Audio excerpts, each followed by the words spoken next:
और ये अपने खांसी जा रहे हैं विदेश में इलाज कराने। इसका तो सब जाहिर हो रहा है कि भाई इनके पास स्वास्थ्य व्यवस्था है ही नहीं। आप बहुत अच्छे दूध के धुले हुए मुख्यमंत्री हैं, तो दूध के धुले हुए तो काम तो दिखाइए ना जनता के बीच में। आतंकवादियों को टिकट देने की बात करें, आतंकियों को टिकट देने की बात कर रहे हैं। सोचिए तो कम से कम पढ़े लिखे आपके पास हज़ारों लोग हैं दिल्ली में। सर आप सीपी में आए हैं, यहाँ घूम रहे हैं, क्या नाम है आपका? अशोक गुप्ता। अशोक जी, कुछ ही वक्त में विधानसभा चुनाव होने हैं और बीजेपी ये दावा कर रही है कि इस बार हम आएंगे। कांग्रेस पार्टी, आम आदमी पार्टी भी कह रही है कि इस बार हम आएंगे। क्या लगता है किस पार्टी को आपका मच जाएगा और किन मुद्दों पर वोट करेंगे? यहाँ तो दिल्ली के अंदर में जो हम लोगों ने दावा देखा था आपका, वो आपका दावा कोई है नहीं, नील दिखाई दे रहा है।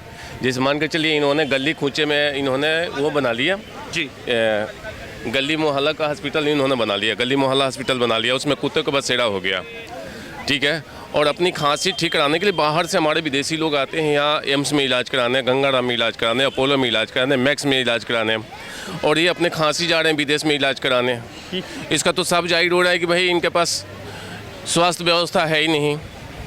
लेकिन वो तो कह रहे हैं ना, और रह गई बात, मेडिकल नहीं रह गई बात शिक्षा की। हाँ। तो शिक्षा कहीं भी स्कूल में देख लो, कहीं ये शिक्षा नहीं है, सिर्फ फोकस है, दिखावा है इनका।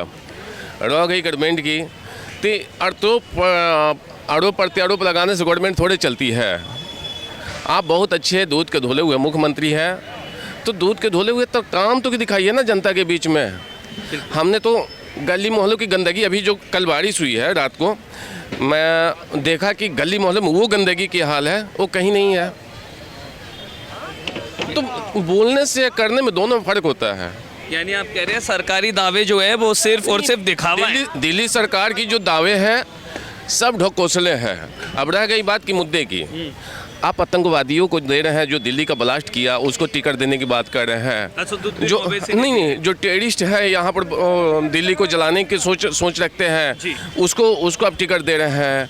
जो दिल्ली को स्कूल को उड़ाने के लिए, दिल्ली के पार्लियामेंट को उड़ाने वाले हैं, उसको आप जो है टिकट देने की बात कर रहे हैं। क्या मुद्दा है आपका?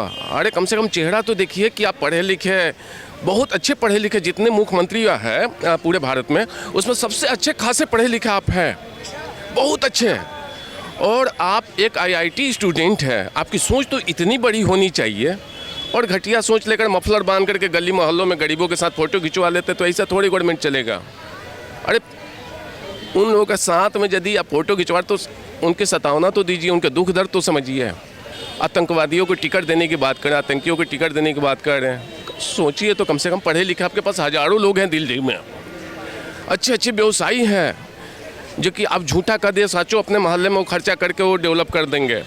वैसे लोगों को तो टिकट दीजिए ना, जो पढ़े लिखे लोग हैं, IITN है, IAS IPS रिटायर्ड हैं, डॉक्टर हैं। वो जब जीत कर जाएंगे तो सोच रखेंगे अपने विधानसभा क्षेत्र का कि मेरा और डेवलप हो, हमारा विधानसभा और अच्छा लगे।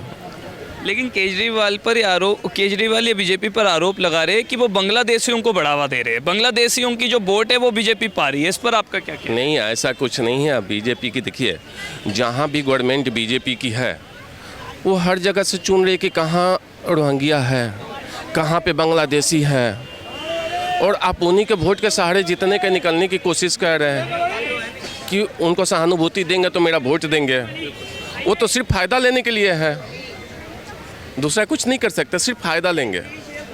आप देखो कि जितने बांग्लादेशी को आपने यहाँ भर रहे हो दिल्ली के अंदर में, रोहिंग्या को भर रहे हो, कितने जगह तुमने जांच करवाया, कितने जगह लोगों को हटवाया तुमने। यहाँ तो सबसे ज़्यादा हटवाने का काम तो बीजेपी की गवर्नमेंट कर रही है, बीजेपी के ऑफिसर कर रहे हैं। वही ऑफिसर है जो कांग्रेस में था, आज तो वही कर रहे हैं ना। करने की सिस्टम बदल गया, काम को कराने की तरीका बदल गया। तो आप दिल्ली के जागरूक मतदाता हैं और चुनाव नज़दीक है, तो ऐसे में आप क्या सोचते, किसका पलड़ा भारी होगा इस बार, बदलाव होगा? देखिए, सबको रोजगार चाहिए, शिक्षा चाहिए, स्वास्थ्य चाहिए। आप सबको जो है बस में बुजुर्ग को बैठने की जगह नहीं है, और महिलाओं को तुमने वो कर दिया। कोई एज फैक्टर नहीं है कि भाई 60 से 70 से ऊपर वाले जो है, महिलाओं हो या बुजुर्ग हो, उनको बैठने की जगह मिले। हाँ, तो कहने का मतलब कि आप सोच को तो बदलिए। चलिए, बहुत शुक्रिया बातचीत करने के लिए। सोच बदलेगा, समाज बदल जाएगा। सोच बदलेगा, समाज बदल जाएगा। समाज बदल जाएगा। जी। तो आप देख सकते हैं अलग अलग लोगों की अपनी अलग अलग राय है और ये कह रहे हैं कि दिल्ली में इस बार बदलाव होना निश्चित है, क्योंकि केजरीवाल ने सिर्फ धोखा दिया है और कुछ नहीं किया। हम भाजपा को मौका देंगे। अब देखना होगा जब चुनाव नजदीक आते हैं तब क्या क्या होगा। आप देख रहे हैं सौगंध टीवी, सौगंध वतन की।